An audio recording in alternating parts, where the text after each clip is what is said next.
Bean, and I mentioned that Bean has been a fixture at the top of the order. She is also, Kaylin, the only position player that has played in one position all season long, as that ball has eyes right back up the middle.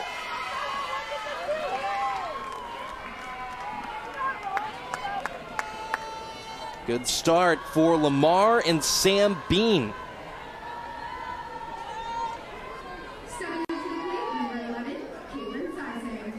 That'll bring up Kaylin Saisang. Kaylin and sister Alika on the roster here.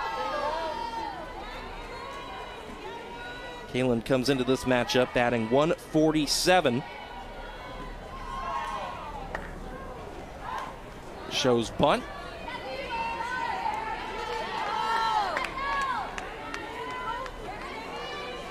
Heavy Texas presence on this Lamar roster. So the goal here for Dubois would be to, one, get the strikeout. That's the number one goal, to get the out, but also to try and get that double play going to clear the bases. Strike called on the corner. 0-2 to Saisang. If you're looking for that double play, what are you looking to throw here? Well, I know that when I was pitching, I always tried to stay away from lefties. So, and being a heavy rise ball pitcher, I was up and away. So they're probably going to want to, there's that nasty changeup that I was talking about earlier, that off speed that she got the strikeout with, which is the number one goal, to get the strikeout rather than the double play. Just insane. So good.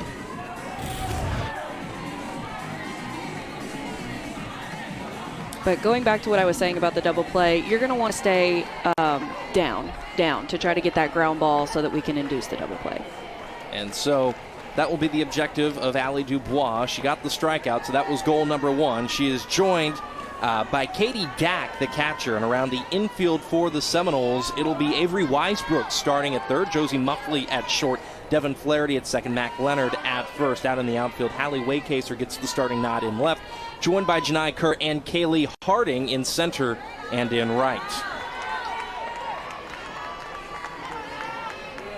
Here's Haley Freidenberg, and Freidenberg is a player that for Lamar has made starts in every single outfield position this season. First game of the year, made the start in right field and has made a start in center field. But recently, as she is today, has started now 6 times in the last 7 games in left.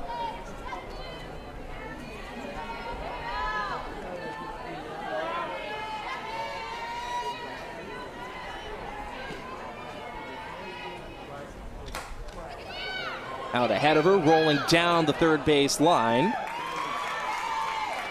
And she is aboard at first. And that's just something that you can't really do a whole lot about. You know, it was a mishit, but it kind of turned into similar to a bunt.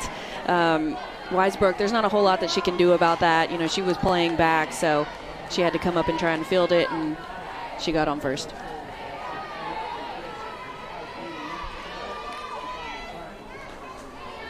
Here's Kaylee Ancelot.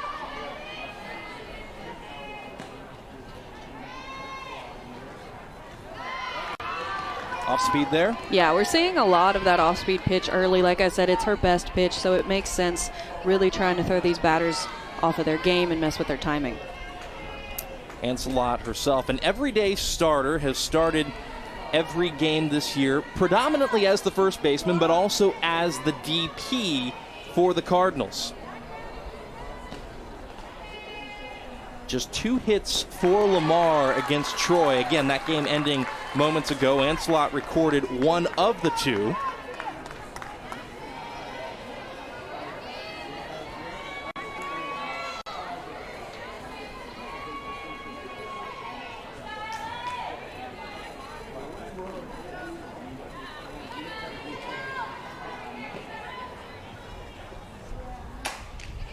On the ground to short, Muffley to second for the force, to first it goes, double play! Pitcher's best friend, the 6-4-3 eliminates the threat as we go scoreless to the bottom of the first. 15th different lineup we've seen this season. Back to you, Sean.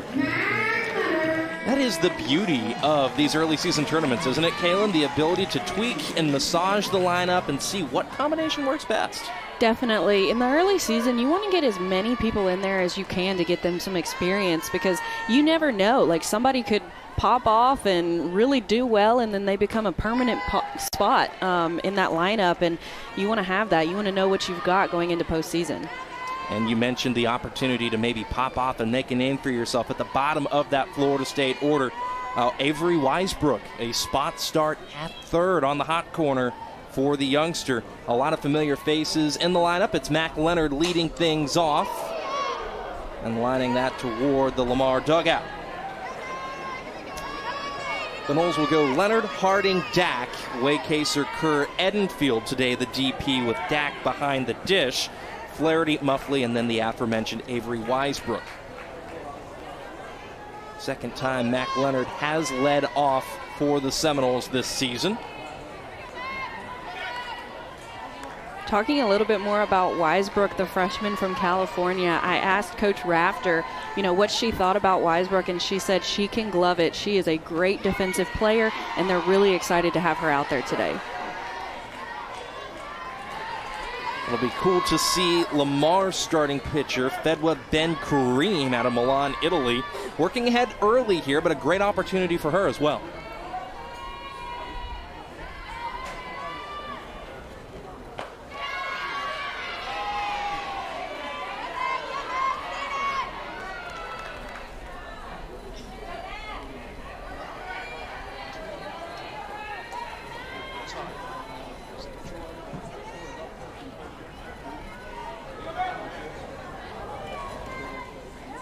Two coming.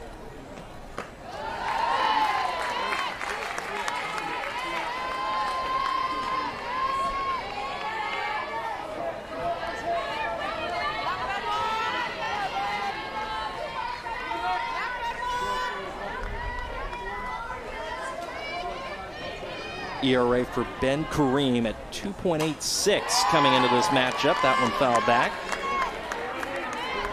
I think their plan for Leonard so far is just to stay away. Every single pitch that Ben Kareem has thrown her has been on the outside corner or 2 or 3 balls off the plate.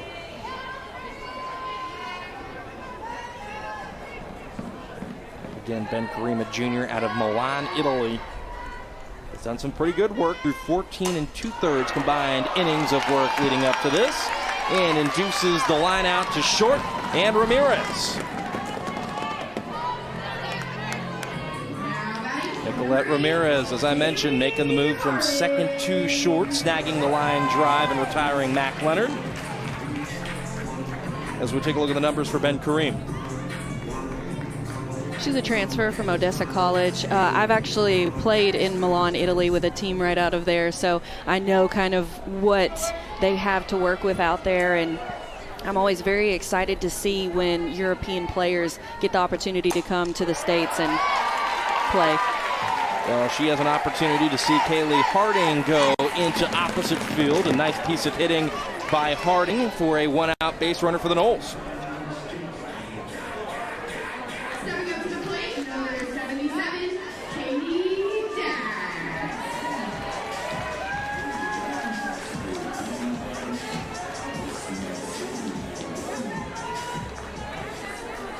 And here's Katie Dack, the impact transfer from Parker, Colorado.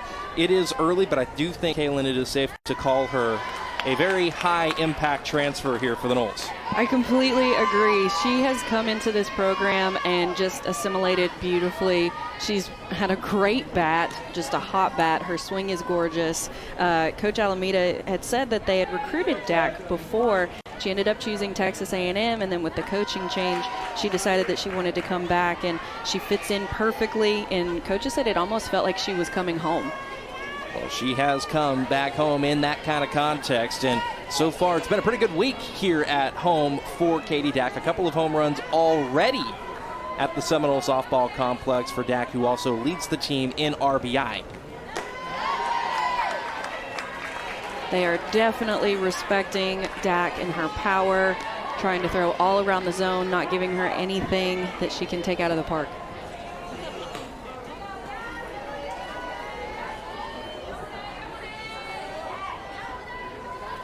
One on, one gone for the Noles. 3-0 coming to Dak.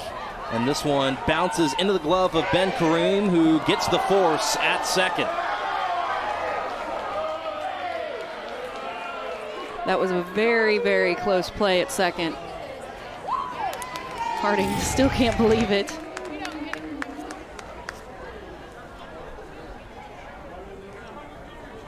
Ooh. Did the foot get in there first? I don't know. I think it was a bang-bang play. They are talking about it.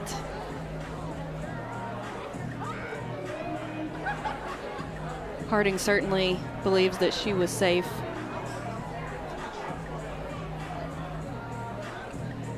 Worth mentioning, the call on the field is that Kaylee Harding is out.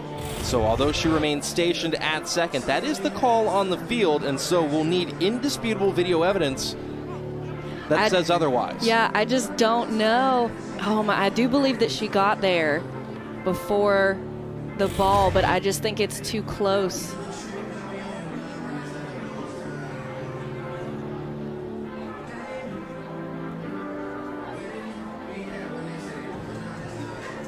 It might be too close for them to overturn. It was Adrian Barnes who made the call.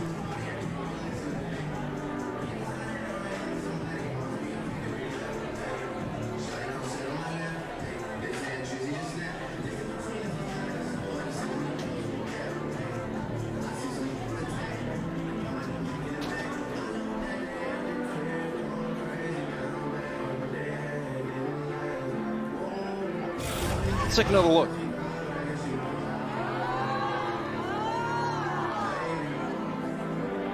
Foot, ball. I mean, it is bang bang, like it is right there.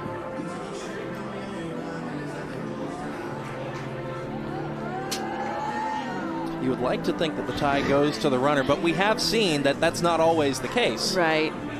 And it, like I said, if it is so close, they may not overturn it because there's not enough evidence. Let's flip this for Lamar. You're clearly the underdog. You're on the road at a top 10 team. To be able to record this second out and to alleviate some of the pressure, big deal, right? It's a major deal to be able to get a Florida State runner off of the bases. And they did call her safe. They did overturn it, so I guess there was enough evidence. So that's one of those coulda, woulda discussions. Coulda, woulda been a big deal. But this is a big deal in the other direction now, because now you've got to work your way out of this. Instead of 2 outs with 1 on at first, you've got multiple runners aboard, 1 out on the board. You got Hallie Waycaser stepping in, and Waycaser has been awfully impressive this year, has been on the comeback trail now for more north of a year from a knee injury, and is really swinging a pretty darn good bat here to start this campaign, and immediately jumping on the first pitch and going opposite field with it, but foul.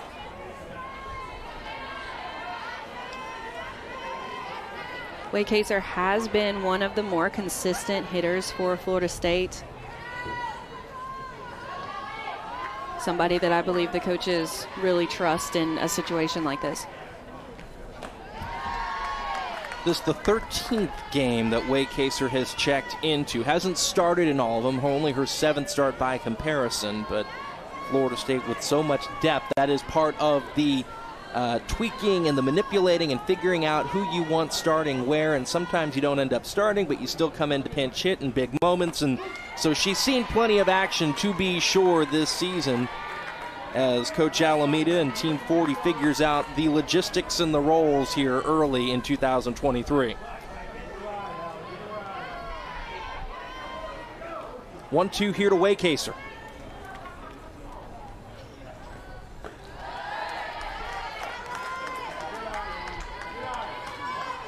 Ben Kareem's done a pretty good job for the most part of working ahead early, hasn't she? She has, and it makes sense with the plan going in against a team like Florida State that has the power opportunity. You definitely want to get ahead in the count so that you can throw those pitchers' pitches off of the plate and out of the zone. There's one well above the zone. That runs full. And now all of a sudden Ben Kareem in danger of loading them up in the on-deck circle for the Seminoles, Janai Kerr. And Kerr has been swinging a pretty darn hot bat of late, I should say. That one's off the plate, and Florida State has them loaded. Definitely not a position that you want to be in with Kerr coming up to the plate, like you said, consistently. Here recently, she has been a big asset to this Florida State lineup.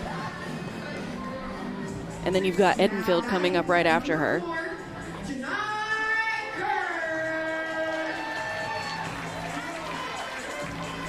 And so here's the sophomore from Mableton, batting right at 300 on the year. Sixth start of the season for Kerr. A very similar story to Hallie Waycaser. Coming back from injury, a couple years now, or a year in change, I should say, under her belt. And she goes opposite field. That one finds fair territory. Multiple Seminoles will come in to score. It's a two-run double for Janai Kerr.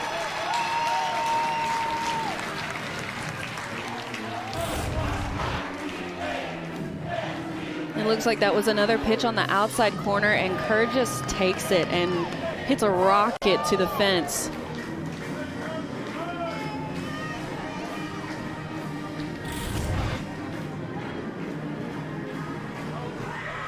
And so the sixth-ranked Seminoles waste no time jumping on the board as Michaela Edenfield steps into the plate. So often has been the catcher since shedding the red shirt a season ago, but today getting the starting nod as the Seminoles' designated player. Comes out of Sneads, Florida, majoring in business. Also majors in bombs, because she can hit them.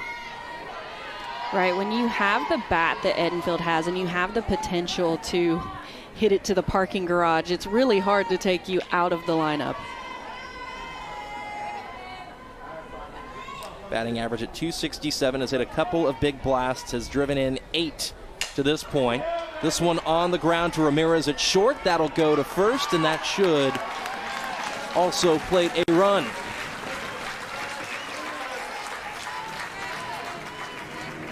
And so there's one of those QPAs for the Seminoles. Michaela Edenfield does her job and hits a ground ball behind the runner to plate the Seminoles' third run. Now batting number 9, Devin Flaherty. And speaking of QPAs, here's a player that has turned in a ton of them over her storied Florida State career. Devin Flaherty, the veteran second baseman. First pitch strike from Ben Kareem. Flaherty, a senior from Sarasota, Florida. Numbers to this point might not be where you expect to see them for a player like Flaherty, but two things. Well, one major thing, it is early. It is early, and that is something that, fans and even the girls have to remember, is that even though you've been here for a few years now, every season is a new season. And it doesn't matter how you start, it matters how you finish. Certainly plenty of opportunity to get those numbers on the rise. Just 14 games now into the season, working on the 15th. As she's rung up for the strikeout looking. That'll put an end to the first. Ben Kareem with her first strikeout of the game, but it's the Noles who lead 3-0. We are. Great to see all the young fans out here at Joanne Graff Field in Tallahassee, Florida for the Unconquered Invitational, one of the 6th-ranked Seminoles home tournaments to start the 2023 campaign. I'm Sean Davison alongside a Women's College World Series participant in Kaylin Arnold, joined also by Kylie Brennan and our entire ACC Network Extra team here in Florida's capital city. Scoreless for Lamar in the first inning, and it'll be Audrey Fleming trying to get things going once again. They had their opportunities, had multiple runners aboard in the first inning, did the Cardinals. But a 6-4-3 double play put an end to the top of the first, and it'll be the DP getting things going here in the top of the second. Good numbers for Fleming, who in addition to being the designated player has also earned a start at first base this season.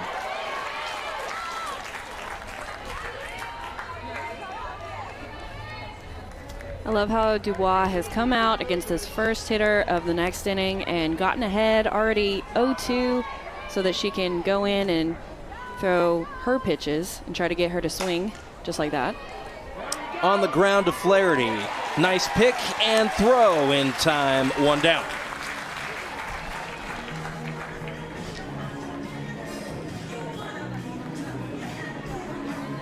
And so Fleming, the everyday starter, in a couple of different roles for the Cardinals over the last couple of years, has been retired. And with that, up steps Nicolette Ramirez.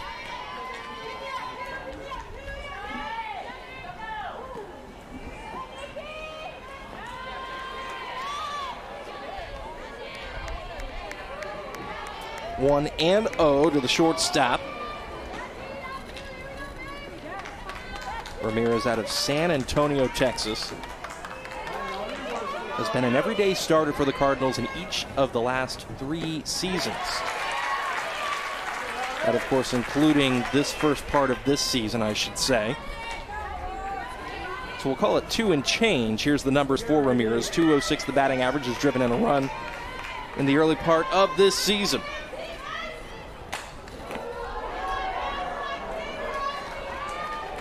I will say that Lamar is being pretty aggressive at the plate. They're swinging a pretty aggressive bat right now. So 2 things about Lamar. If you're Florida State, obviously, Power 5 team, you play a lot of games that are on various televised platforms. There's stuff out there. There's a book on you. For a Lamar team that doesn't play in as many of these types of games, and this might be one of, if not their first televised game in some capacity, it's a filthy changeup. We'll talk about that point here in a second, but let's look at the change first here, Kaylin. Allie Dubois doing what she does best, throwing that nasty changeup. Just falls right at the knees and really buckles the hitter. She just, oh man, the look on her face. She just, wanted to swing but couldn't do it. So 2 things. How tricky is it to play a team like Lamar if you don't really have a book on them, so to speak? And 2, how beneficial is it that you get them in a tournament so you can see them perhaps play somebody else before you do?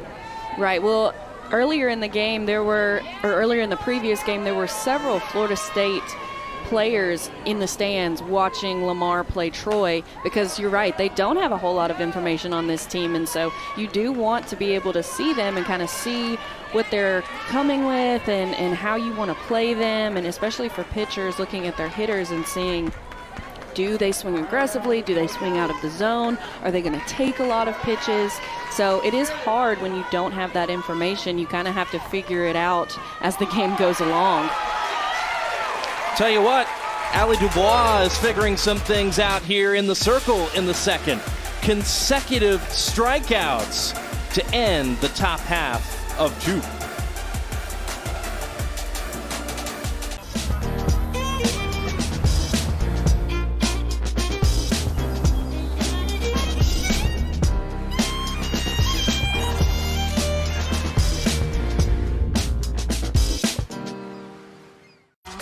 Chasing the dreams of our childhood, made real on the hardwood. All the home games and hometowns. We welcome you back to Tallahassee on the ACC Network Extra, where if you're just joining us, Florida State jumped on the board early in the first inning. In fact, Janai Kerr with a 2-run double into opposite field got the scoring started. A sacrifice ground out by Michaela Edenfield would push the Noles' 3rd run across, and so that leads us to this. in the bottom of the second and the bottom of the order. Josie Muffley leading things off for the Noles with a 3-run lead. Allie Dubois working through the Cardinals in order in the second.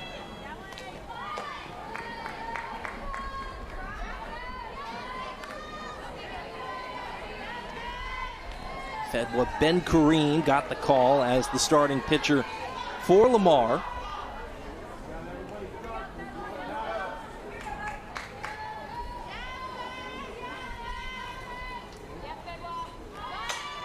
Muffley with a beautiful bunt right in between first and second. Got tripped up turning around first, but got back in time. And looks like she might take a second to get up. But that was a great read by Muffley to see that the infield was playing way in on her. So what does she do? She pushes the bunt, makes it a little bit harder so that it gets past the infielders. And just like that, Florida State's got their leadoff runner aboard. Muffley so often batting out of the 9 spot, moving up a tick to the 8th spot in the order for the Noles. Now with Avery Weisbrook, the youngster, checking in as the third baseman and at the very bottom of the Noles lineup.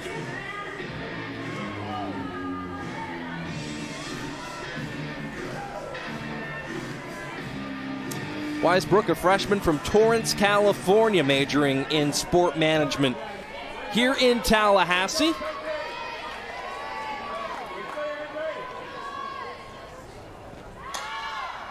Ground ball back to Ben Kareem, who lost it for a second, then quickly throws it to first to retire Weisbrook. That moves Muffley into scoring position.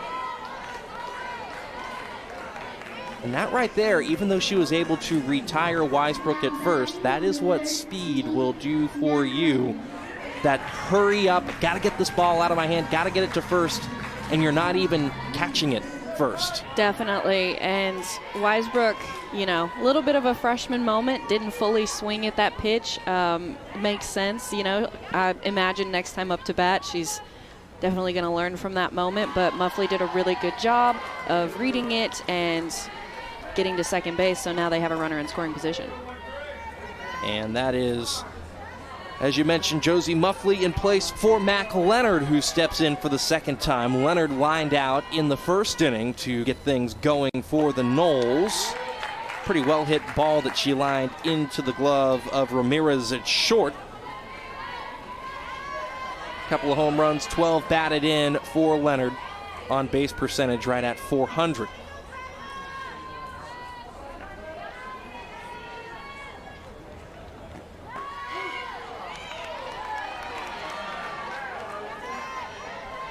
Seems like they're going at Leonard with the same plan, or at least a similar plan that they had in her first at bat, trying to stay away.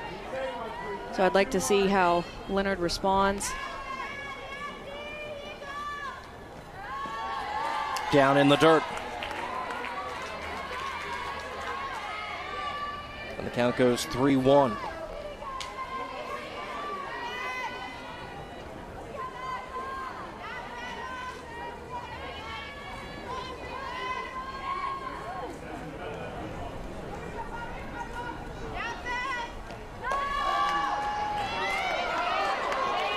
Crowd won't be happy with that one. It clips the corner, though, says Craig Hyde.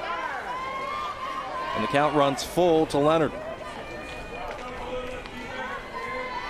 I honestly wouldn't be surprised if Ben Kareem went right back to that same spot with that same pitch. If you can get that called. Instead, she comes back in. Leonard saws it off, and Ramirez bobbled it for a second, but did end up hauling it in.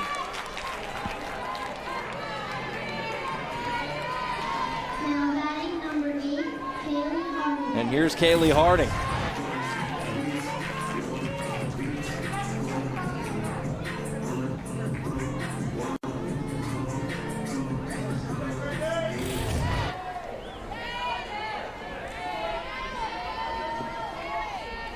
Harding wasted no time grounding a ball into right field off of Ben Kareem. She would come in to score off the Janai Kerr 2-run double.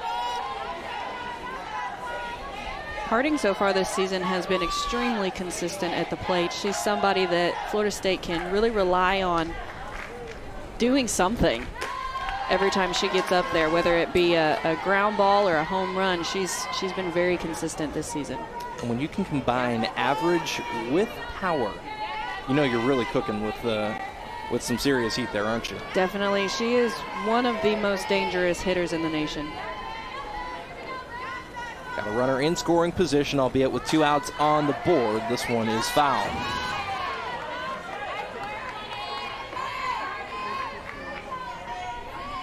Part of what makes you a terrific hitter, too, is what you can do with 2 outs on the board, what you can do when you have an opportunity with a runner in scoring position, what kind of production you can generate. And she has proven, to your point, Kaylin, she is certainly capable of doing a whole lot. This one flared out to shallow right, though, and there to make the play is the second baseman, Adams. It remains a 3-run lead for the Noles through 2.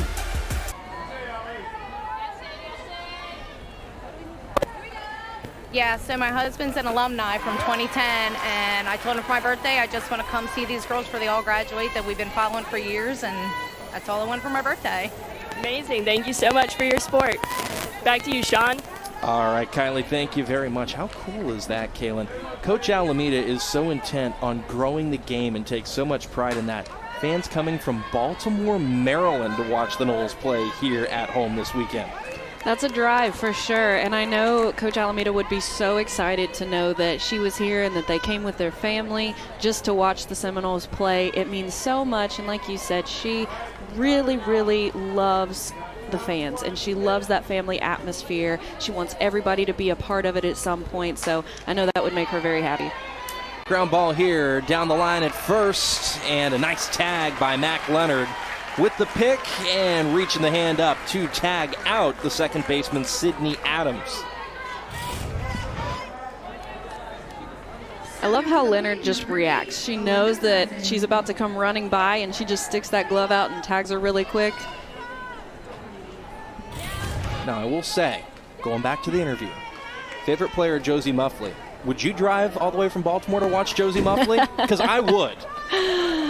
Definitely. Love me some Josie. I mean, I drive all the way from Tennessee to be here, and definitely worth it.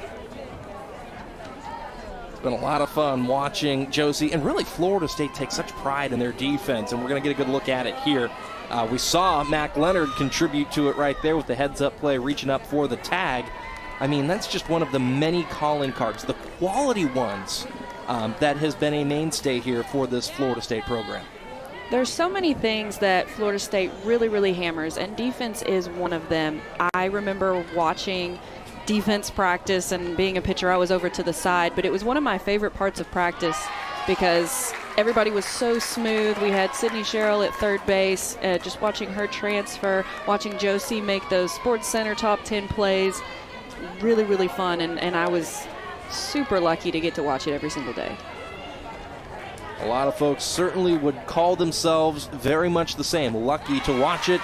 And Allie Dubois is really starting to heat up in the circle. She's got good feel for that changeup.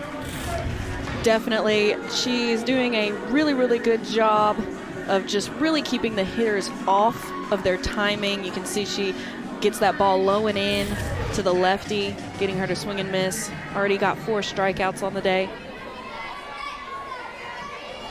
And for context's sake, we've talked about Allie Dubois and how she was an all-conference pitcher at Boston prior to making the move to Tallahassee, had to redshirt a year after the transfer. But, I mean, one of her final performances for Boston was in the Gainesville Regional, and threw a gem. Just didn't have the run support. Yep, Coach Alameda has had so many just amazing things to say about Allie Dubois and the potential that she brings for this Florida State pitching staff. I mean, you can see with this off-speed, and I know we've talked about it so much, but it is just so nasty. And the way that she throws it is so interesting. I've actually never seen anybody throw a changeup the way that she does.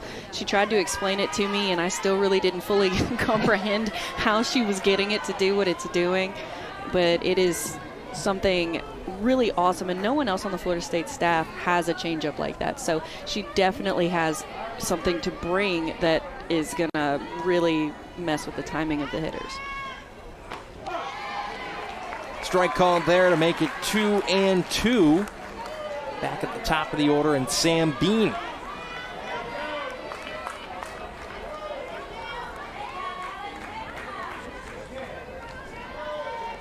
Already 10 hits on the season for Bean.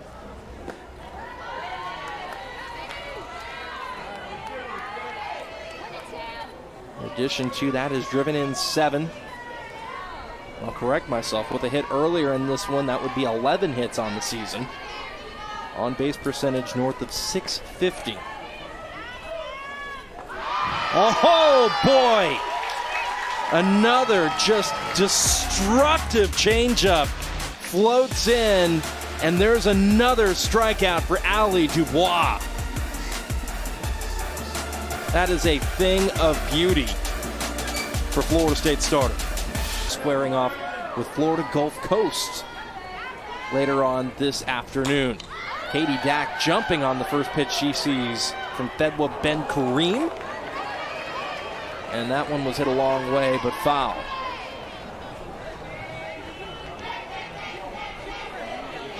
It was a great hustle by the right fielder. She was really, really close to catching it, just tipped off the glove, and then she had a little bit of a slam into the sidewall there.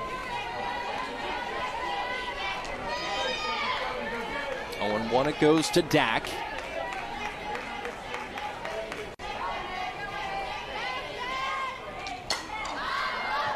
This one into foul territory once again, and ranging over to make the play is Saisang.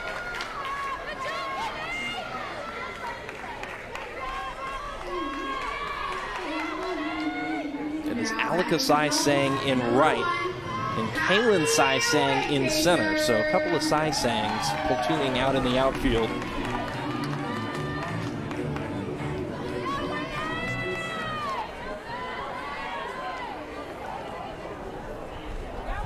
Hallie Waycaser steps in once again for Florida State. Good piece of hitting there by Hallie Waycaser off the wall. And that'll be extra bases for number 1 in white. Great hit and great play by Saisang. The way that she was able to play that off the wall and get the ball in as quickly as she did. That is one of the harder things to do when you're not playing at home. You don't know how the ball's going to play off the different walls at different fields, and so you got to kind of just figure it out as the game goes along. So the fact that she was able to know that it was going to come really hard off of the wall, field it, and get it in as quickly as she did is impressive.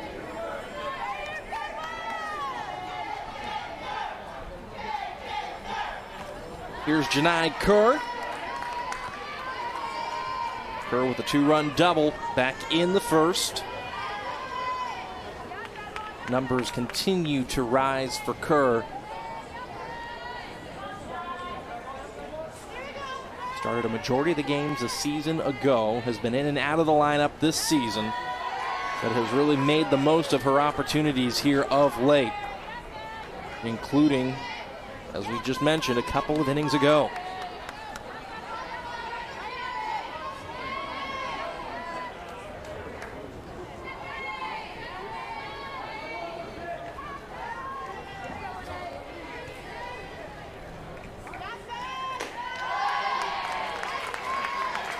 Great eye by Kerr. They're really trying not to give her anything too good, respecting the previous hit that she got.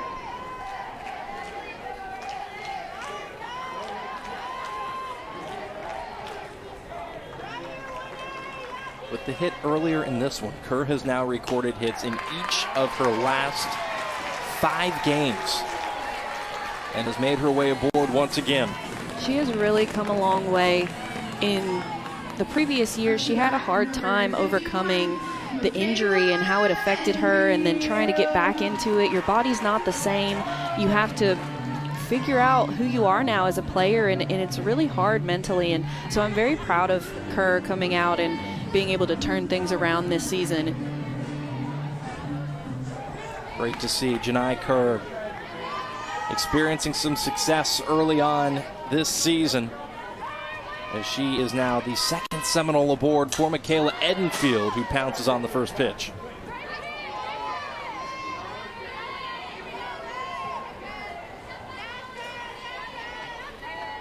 Edenfield had one of those QPAs, grounded out to third.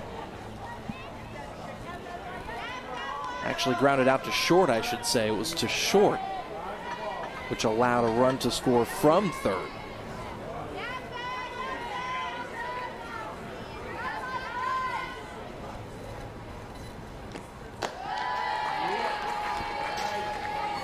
Rise ball too high, it goes 1-1 to Edenfield. Ben Kareem has consistently thrown that rise ball, and the Noles have just been laying off of it, and so she's going to have to find something else to go to.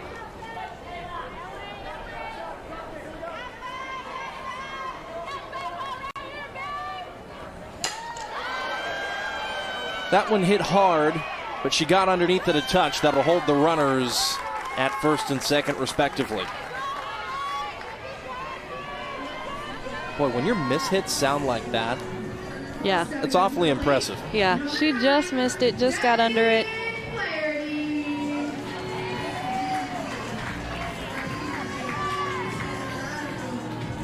Devin Flaherty stepping in here for Florida State. I want to turn the focus back to Ben Kareem here. Yes, multiple base runners are aboard for Florida State, but after the Noles put up a 3 spot in the first, she has found ways to get through the second and now potentially the third inning and put donuts up on the board. And that's the sign of a good pitcher, being able to have a short memory and continue to do what you do. Check swing called strike one to Devin Flaherty. It goes 0-1. Her first trip to the plate ended in a strikeout looking.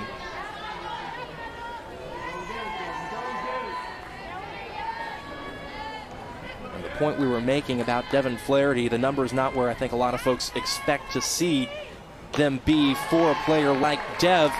But two things, it is early, so there's a lot more games to come, but also when you play these tournaments early on in the season, the chance for the numbers to shoot way up and way down within the context of even a weekend are astronomically high. Correct, and this team just came from Clearwater, where they faced some insane competition, so that's one thing that I love about sport in general, right? Base hit up the middle, and Flaherty plates the Noles' 4th run. A player who, on the flip side, when she gets it going, started off last season with a 14-game hitting streak. Could this be the start of better days to come for Flaherty in 2023? We'll see. But what I was saying was what I love about Coach Alameda's scheduling is she always schedules the tough games at the beginning of the season to really challenge her players and prepare them for the postseason.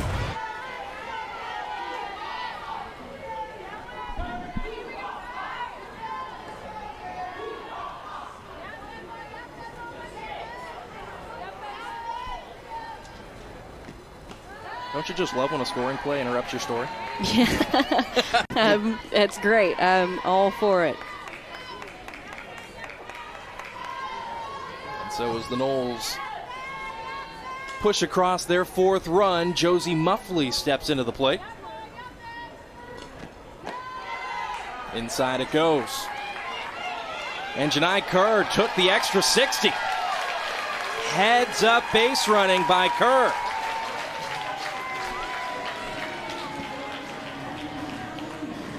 It's another thing that Florida State really hammers is base running. Florida State is so deadly on the base paths. Kerr noticed that Ben Kareem wasn't paying any attention to her, and so what does she do? She takes off. That was my exact thought, too. Another one of those Florida State calling cards. Heads up base running. It is as much a staple for the Seminoles as it was a couple of years ago when all that speed and all that small ball were the headliners as they made the storybook run through OKC, and now here's Flaherty off and running. And you've got 2 of the best base runners on the team on the bases, so that's something, and then another great one up at the plate, so that's something that, you know, the catcher and this team, Lamar, really have to pay attention to. You've got to know if the people on the bases are going to steal. Who's the fastest player that you've played with? That I've ever played with? I've played with a lot of fast people, actually, thankfully. I mean, Janai, I got to play with Janai. I didn't get to play with her for a very long time, unfortunately, because she got injured. But Janai's extremely fast. When I was at Tennessee, we had a center fielder named C.J. McLean. She was extremely fast. They're all faster than me, so I mean. Well, Fedwa Ben Kareem's day has come. Edenthal, a two-way player for the Cardinals, can play on the infield and is also, as you can see, in the circle. 6 walks to 7 strikeouts on the season for Niedenthal coming into this one.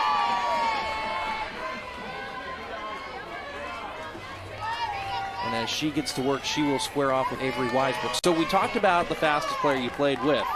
As a pitcher, having to keep a count and keep an eye on runners, who's the fastest you had to work against? I would probably have to say Aaliyah Andrews from LSU. She was a tough one to get out because she was so fast. And I remember one of the first times I ever got her out was at Super Regionals in 2021. And she bunted, and I remember Sydney Sherrill was right there. She grabbed it and threw her out, and I was shocked, because that was the first time I had ever gotten her out. But Sydney was so quick with the transfer and the throw, she was able to do it. Again, just a couple of years ago. They called her Aralia, didn't they? They did, yes, because of the diving catches that she would make in center field. Meanwhile, here Avery Weisbrook down the line at third. And there to step on the bag is Bean to put an end to it. The Noles, though, include the call from Lonnie Alameda and Team 40 to make the start in the circle versus the Cardinals. And Kaylin Arnold, she's looked really darn good. She has, going back to just that nasty changeup that she's got and just the intricacies of it. I've never seen anyone throw a flip change the way that she does. She tried to explain it to me, and she said, you know, she flips it like the flip change, which is one of the most basic changeups really that you can throw, but she adds a little bit of a push to it, and she said she just kind of flips it and pushes it out there, and it just takes all the speed off of it, makes it super floaty, and it's gorgeous to watch. 5 strikeouts, has 10 on the year, so has really had a terrific outing in this one. Only 2 hits for the Cardinals in it through 3 innings of Dubois' work.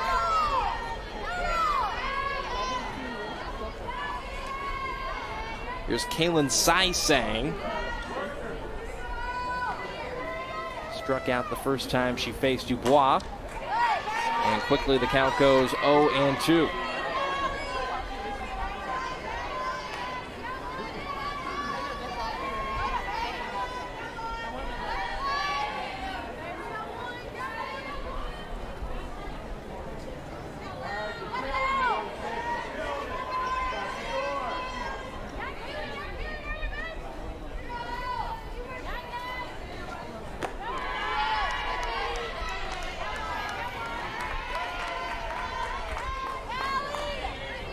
Saisang a season ago appeared in 35 games, made a handful of starts this season.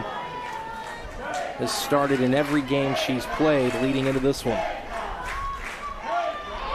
But there is another strikeout for Allie Dubois. That's that drop ball that I said she started working on when she got here. I mean, just falls off the table. Look at that drop. That is absolutely insane.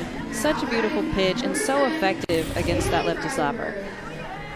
Great to see that smile on Dubois' face, too, isn't it? I'd smile if I had 6 strikeouts. I'm smiling watching him.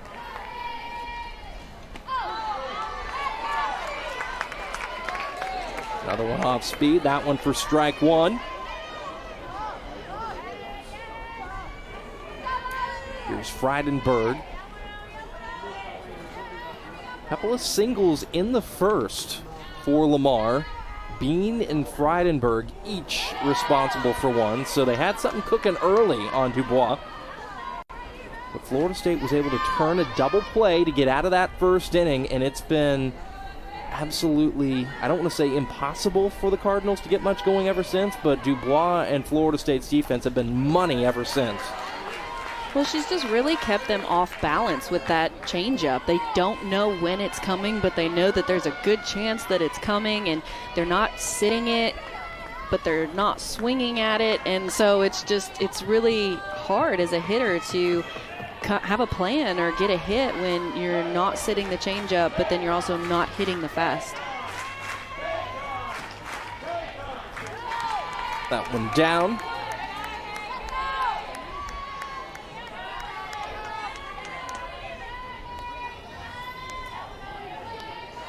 Friedenberg, for her part, when you go back to last season, played in 46, started in 42.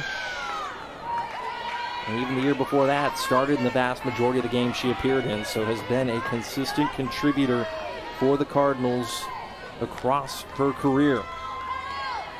Coming off a particularly impressive performance against UTSA on February 19th. In fact, though, Kaylin, 2 for 4, a double, a home run, 5 RBI in that matchup against the Roadrunners. That's impressive because they do have a good program.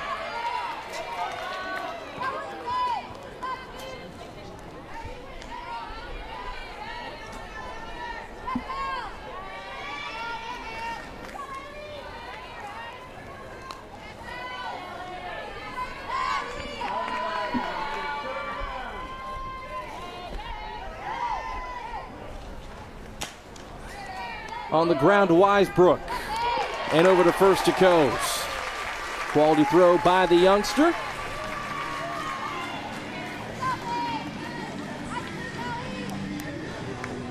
It's a great play by Weisbrook. I know the Noles, they're just searching for who's going to be the next Jesse Warren, who's going to be the next Sydney Sherrill, who's going to fill those shoes at third base. So we've seen Weisbrook, we've seen Christina Hartley, we've seen Harding over there, just trying to figure out who's going to be the best fit, who's going to be that next all-star third baseman. This ball is well hit, peeling into right center. Kerr tracks it down a step shy of the track. And Florida State once again works through the Cardinals in order, this time in the fourth. We are all in on the moment. The popping trades in the driveway and getting buckets from the court. All in on the ACC. And the conference that raises and the teams that shape us. We are all in for all time. Come for it all. Catch ACC basketball on ACCN with Spectrum.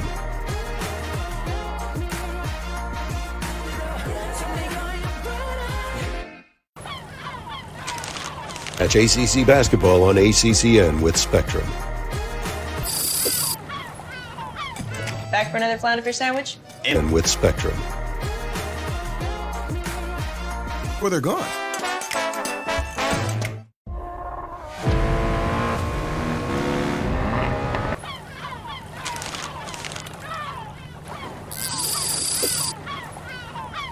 Back for another flounder fish sandwich? And a shrimp tackle box. Let us do the fishing while y'all enjoy seafood that you'll love. Get them before they're gone.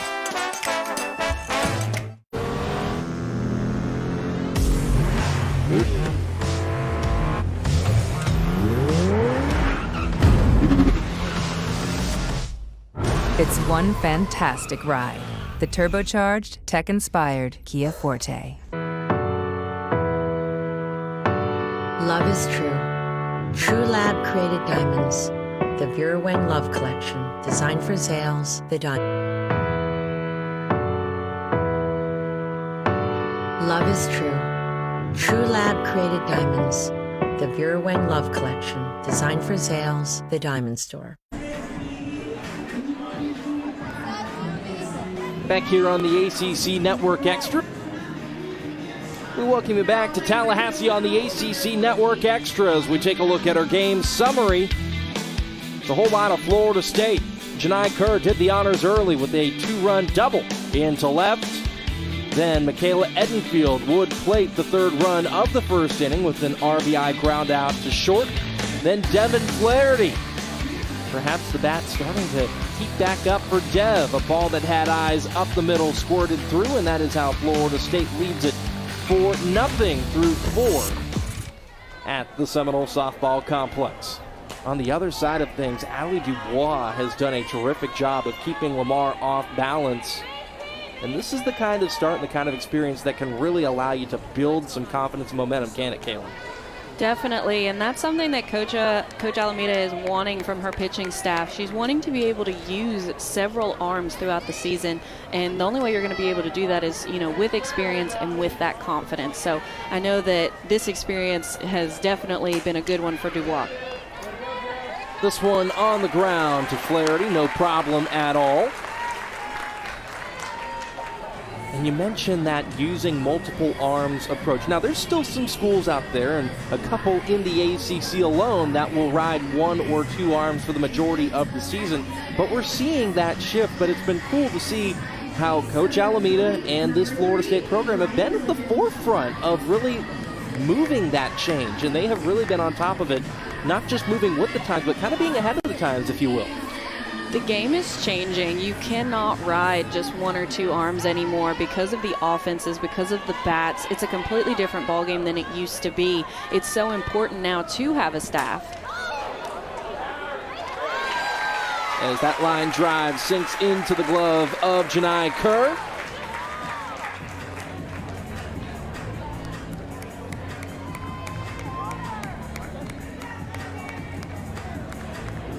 And we'll take a look at the pitching approach, Caitlin. And this, I think, illustrates graphically what you're talking about with how Florida State has really diversified things.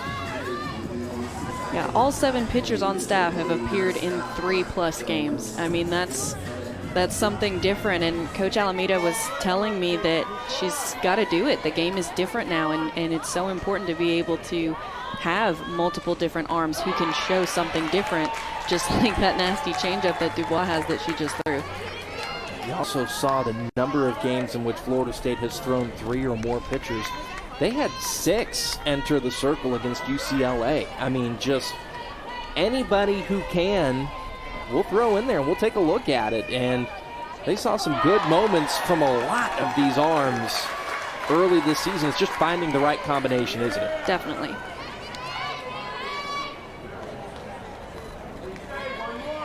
Count 0-2. Dubois trying to work through the Cardinals in order once again.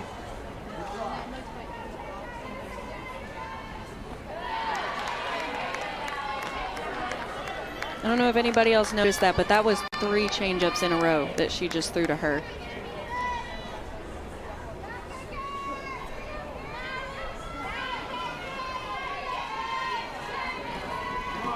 Kayla Kenny coming in here to pinch hit. 4 changeups in a row. I think that just shows you how much confidence Coach Alameda has in Allie Dubois' changeup. She just threw it 4 times in a row. This could be the 4th straight 1-2-3 inning for Allie Dubois. And that ball is hit hard but foul.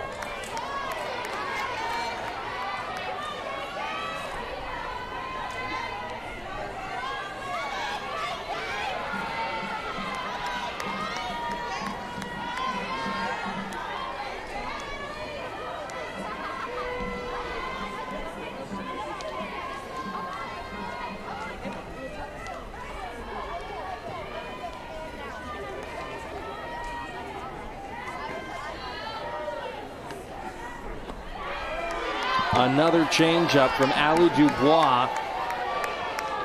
That must have runs full. That must have just missed. That was a pretty pitch. No arguments here. Michaela Kenny is a transfer from Marshall. And this one has popped up. Dak underneath it. And that is, in fact, 4 straight 1-2-3 innings for Allie Dubois in a sensational start. Championship trophies hoisted between the 2 programs here in this shared facility.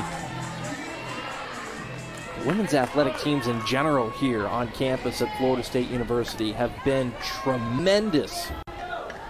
And softball and soccer have really been at the forefront. Ground ball here back to Niedenthal.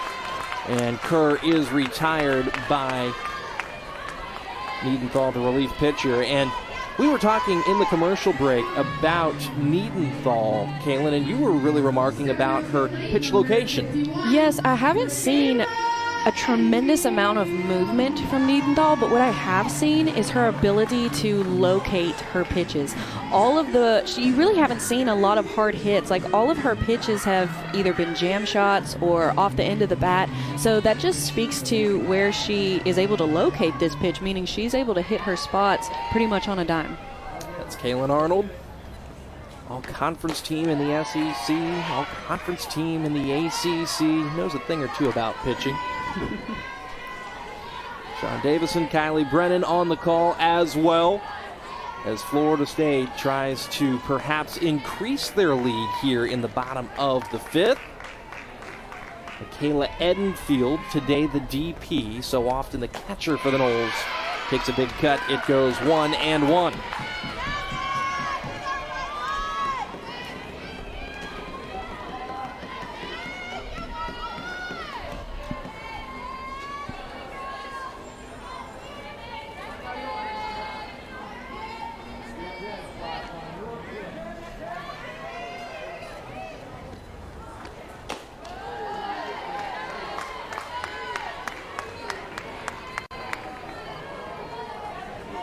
Edenfield 0 for 2, although one was an RBI ground out.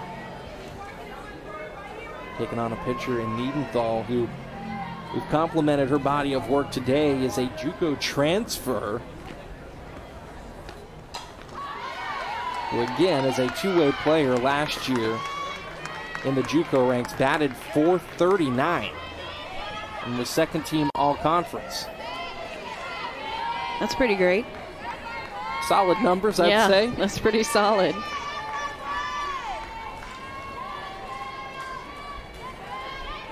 In case you're wondering, in the circle, went 118 and a third innings of work, struck out 90. I love seeing pitchers who are also able to make a difference in the lineup.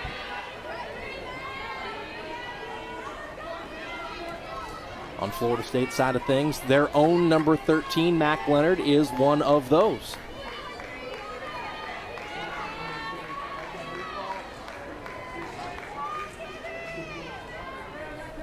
Count full here to Edenfield. And that one was hit a ton off towards Florida State's hitting facility / hospitality area. How great is it, Kaylin, to come back and see the continued renovations here at the Seminole Softball Complex and to see the continued investment the university has made in softball? It's so amazing just to see the hard work that these girls have put in finally paying off, and the university doing what they can to make sure that Florida State is staying on the map.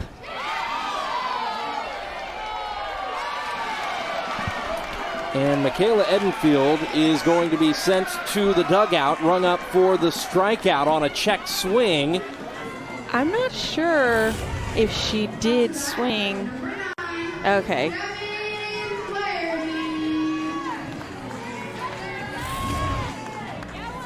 She did swing, but it was close.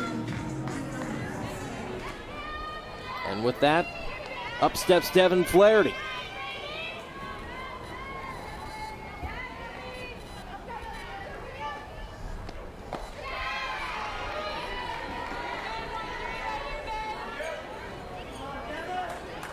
Niedenthal's throwing some pretty good velocity. That pitch coming in at 66 miles an hour. Want to know the count to Flaherty with an RBI single and a stolen base to her credit. That one hit hard but foul. Flaherty's just one of those players that it feels like you blink your eye and they become a senior. On the flip side, there's players who it feels like they've been there for about 10 years. But Flaherty, it feels like it was just yesterday that you would talk to Coach Alameda from a media perspective, and she was talking about this freshman named Flaherty who she expected to have high upside. Well, she's delivered. And will continue to try to do so this season for Team 42-1. I think COVID really just messed with all of that, because there was, the COVID season where it was half a season and then it was canceled and they come back and then everyone is the year technically that they were previously, and so you have all of these fifth years, and Devin is technically still 4 years, so she has another year to play, and just to think about that is crazy. But yeah, I mean, a lot of players, it feels like they've been here for a while, but then also that you blink and it's already been 4 years and they're a senior. Well, this fourth year has a 3-1 count and continues to battle away. It goes full.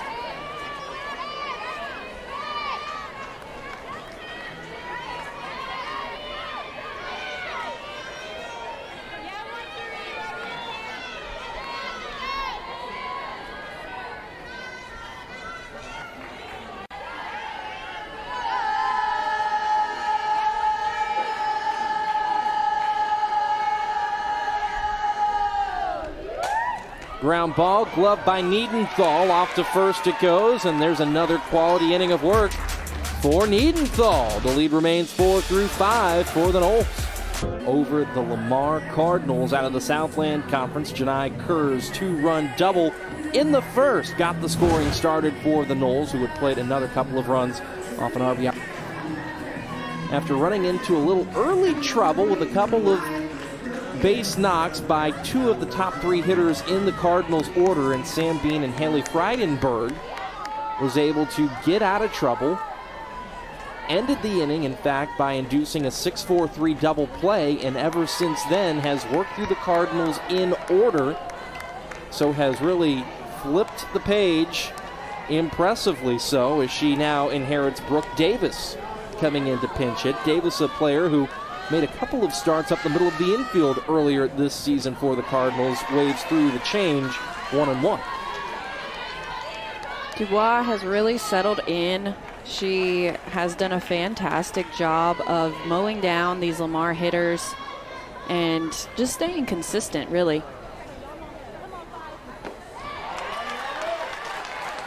And moving ahead in the count once again.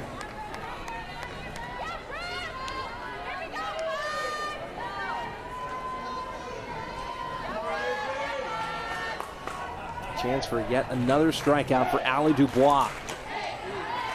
Davis stays alive.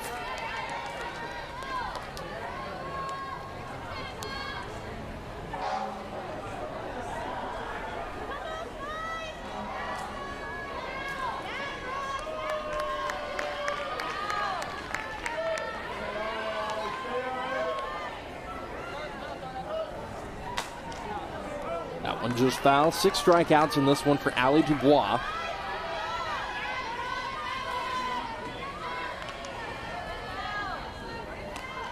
Lamar going 8-9-1 to start this top of the 6th.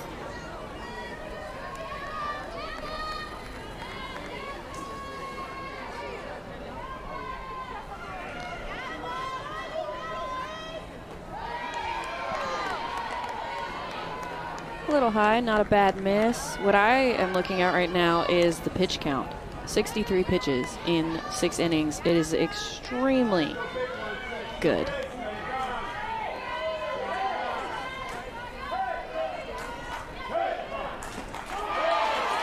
Crowd wanted K-time. They got another one.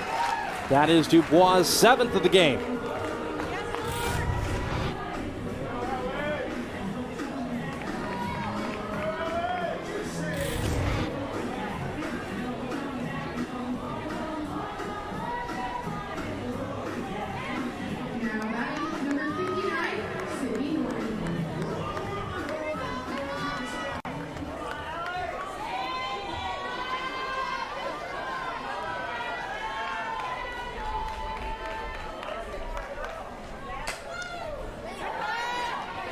Another pinch hitter. This one lined foul off the bat of Sydney Norton.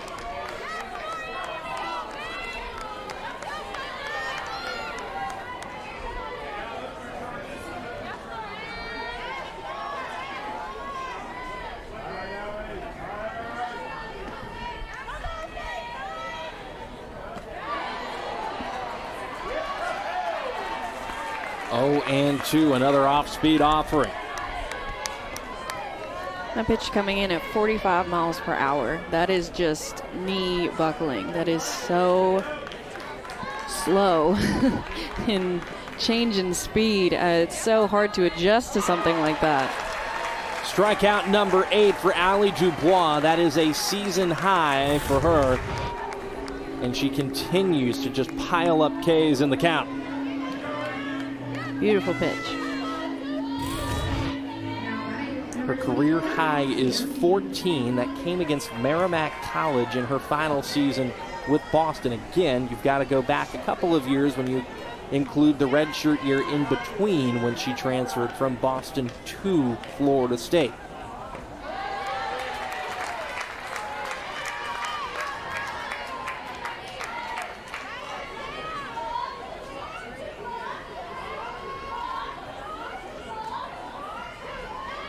Caitlin, as a transfer pitcher yourself, you have the run-up, you have the practice, you can simulate whatever in practices against your teammates. How long in season does it take to get yourself acquainted and to get yourself feeling comfortable with a new team and a new defense around you? I think it's different for everybody because you do your best to try to create those relationships, like you said, within the practice, within the scrimmages, within the fall games. But it really, I think, depends on how external you are when it comes to being out in the circle. Are you talking to your infield? Are you communicating? How do they see you on the field, and how do you see them? So it really just depends on how external you are and the relationships that you're able to create with those infielders. All terrific points as we take a look at the ball strike count, and overwhelmingly a number of strikes for Allie Dubois, 52 to 17 balls, 69 total pitches, now 70 for Florida State starter against Lamar.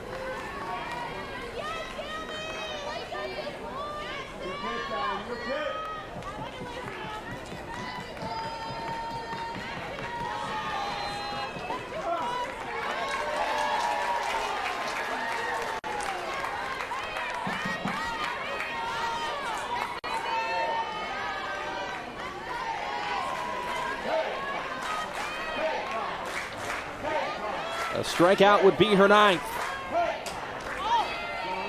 Bean grounds it to Weisbrook, and Weisbrook makes a quality throw to first. And so once again, Allie Dubois works through the Cardinals in order to the bottom of the 6th. We go. Jacksonville, Florida. And we started this broadcast, Kaylin, talking about opportunities and chances to make a name for yourself in a tournament-type atmosphere where you're playing so many games in a weekend. You never know. One moment, one swing of the bat could spark something. And so here's Amaya Ross with her opportunity to lead things off and set a tone for the lineup here in the 6th. What's great about this Florida State team is that they do have depth on the bench, so they can pull players off like Amaya Ross who do have the potential to be game changers. A ton of speed. We even saw it times last year. She's got some pretty good pop in that bat, and that one is screaming foul. And with more perspective on Amaya Ross, here's Kylie Brennan. Thanks, Sean. Yeah, Amaya Ross from my hometown, Jacksonville, Florida. She actually played for my uncle's Little League baseball team, only girl on the team, and she was the best player. Back to you guys in the booth. Appreciate that, Kylie, and I don't find that very surprising with as good as that swing looks and as hard as she can hit, and we've seen how much ground she can cover defensively as well. For sure. And, I mean, it's super interesting. Actually, a lot of softball players play baseball growing up, play Little League baseball or older league baseball. I know Jessie Warren played baseball. Amaya Ross takes a hit. And so she makes her way aboard. Florida State's got a leadoff base runner, but as you were mentioning, there is a blueprint for players who have played both. I think that's super interesting. I love to see the diversity of it because I'm sure that there's lessons that were learned from playing in baseball and you know, playing with a team of guys and you being the only girl on the team.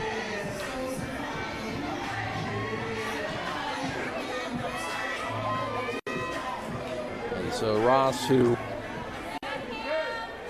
established herself as the best player on that team, no less.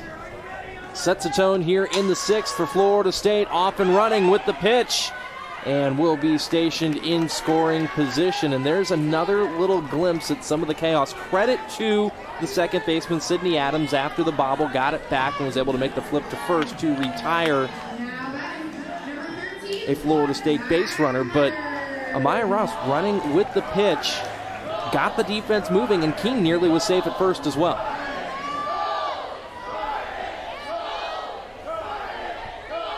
Back to the top of the order, and Mac Leonard.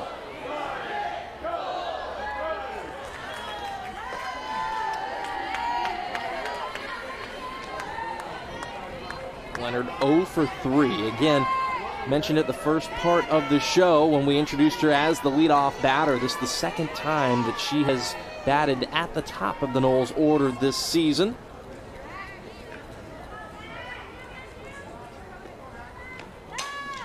Turns on that one and will ground out to first. Kaylee Ancelot steps on the bat, 2 down. Right there's a good example of what I was talking about earlier with Niedenthal, just being able to locate those pitches, getting it in on the hands, and causing Leonard to get jammed. And if you're Amy Hooks and you're watching on at your Cardinals and you see how they have fought after surrendering an early 3 spot, you can't be anything but proud, can you? Definitely. They have done a really good job of fighting and doing whatever they can to keep the Noles off the board as much as possible. Hooks, for her part, coming into this Lamar program back in 2018, had previously been an assistant at Northwestern State, where over the course of a number of years there was instrumental in a 3-year run that was really the best in Northwestern State's program history. Made a couple of NCAA tournament runs in the middle of that, won some conference championships, and so has brought that to Lamar. But then when you throw a pandemic in and then the ripple effects of that, it's really tough for these smaller schools especially to regain their footing on the back end of it.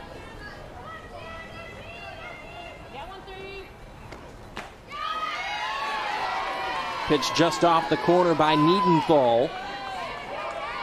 We saw Autumn Belvi check into pinch run not too terribly long ago for Florida State. This is her first attempt to pinch hit as the count goes 1-2.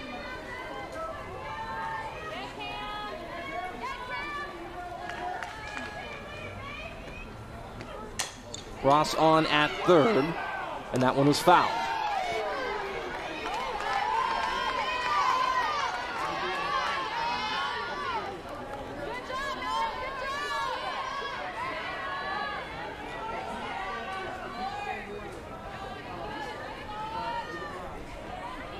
Belvi, the sophomore from San Diego, California. We touched on it. First hit came earlier this season. She's had 7 ABs total and has recorded hits now in 5 of them. Good eye by Belvi.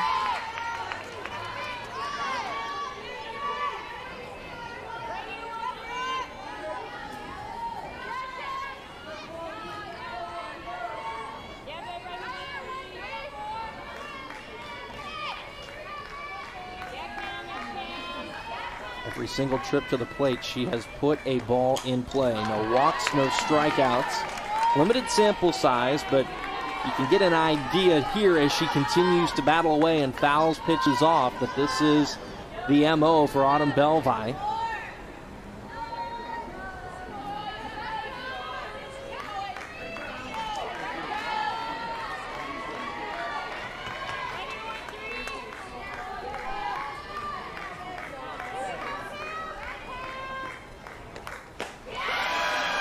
Check swing, but Niedenthal clipped the corner and retires Belvi. The first strikeout of Belvi this season. Niedenthal is rolling for the Cardinals.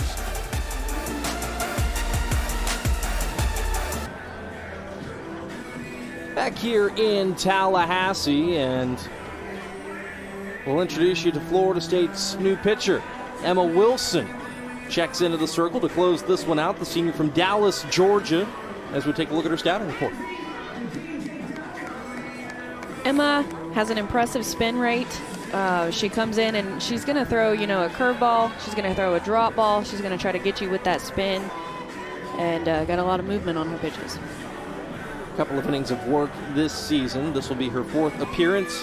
Has struck out a couple, ERA at 3.50, and we've introduced you to Emma Wilson. We came up with her having a conversation in the circle with her corner infielders, and by golly, both of them are also checking in for the first time in this one. That is Christina Hartley, who makes her way off your frame at home. Hartley, now the new 3rd baseman, has made a number of starts there for Florida State this season to this point. And over at first is Bethany Keene.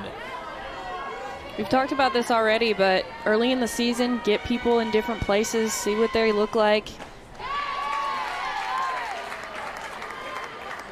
I think we got Michaela Edenfield behind the plate as well. Indeed we do. Edenfield checks in behind the plate. Got the starting nod as the DP in this one. It was Katie Dack, who in fact started as the Seminoles catcher against the Cardinals.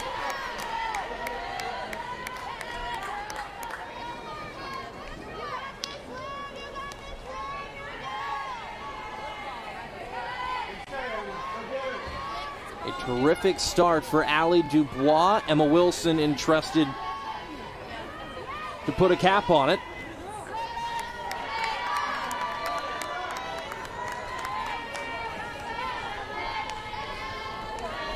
Count is 2-1 with her dugout looking on. There's Dubois right in the center.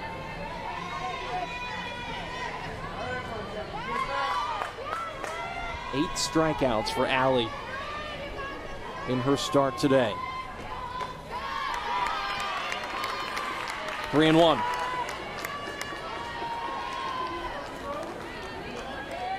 Olivia Taylor, another pinch hitter, checking in out of College Station, Texas. Home of Texas A&M.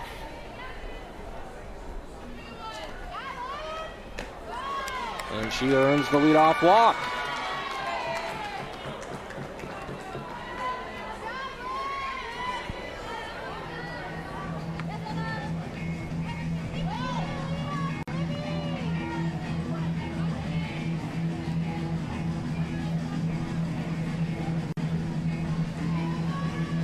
She'll come out for a pinch runner as Freidenberg gets set to step in to the plate.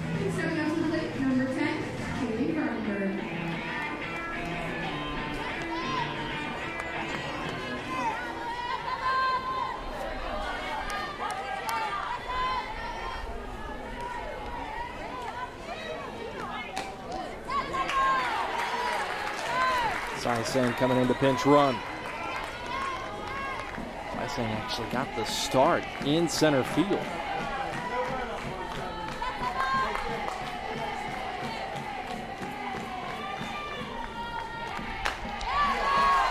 Quickly 0-2. Nice job by Wilson to come in after that leadoff walk and get ahead in the count, 0-2, not letting that walk affect her in any way.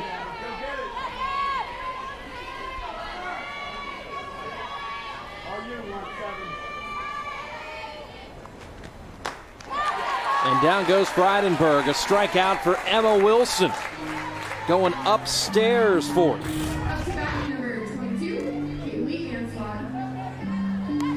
Nice rise ball with a little bit of curve movement on it there at the end. You can see it kind of tail off and finish on the outside part of the plate.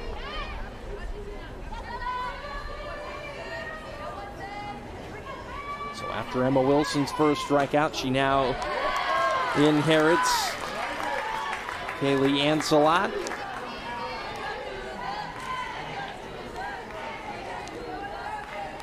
Ancelot 0 for 2, grounded into the 6-4-3 that eliminated the threat in the first.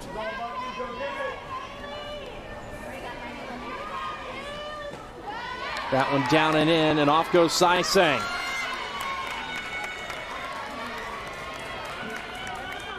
Kaylin Saisang advances 60 feet into scoring position.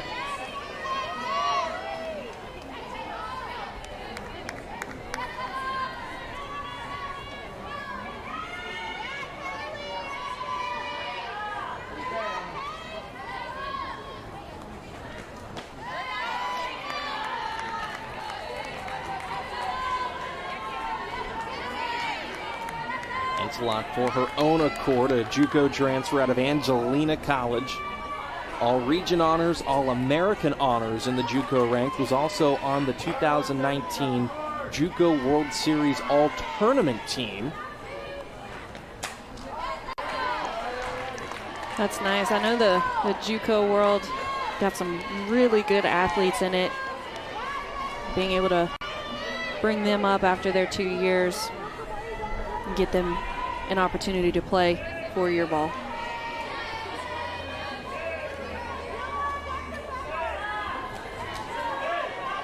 Certainly made the most of that opportunity, did Ancelot, now in the D1 ranks, and off to a good start this season offensively. This one flared into the glove of Devin Flaherty, and the Noles are on the doorstep of what would be their 12th win this season. Stepping up to the plate, number 6. This is the first of a doubleheader for Florida State and for us on the ACC Network Extra. They are scheduled to take on Florida Gulf Coast at 4:45 this afternoon, but of course, in a tournament format, those start times are a little fluid, so it might not be exactly at 4:45 when they get underway, but it'll be pretty darn close.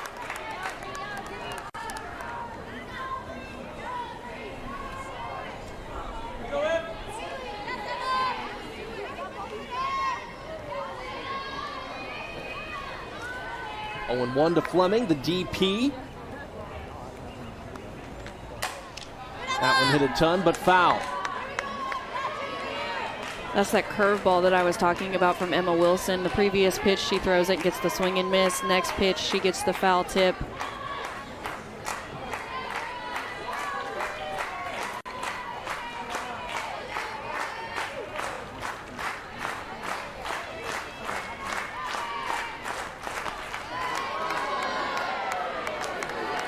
The nice 0-2 pitch, trying to get her to chase.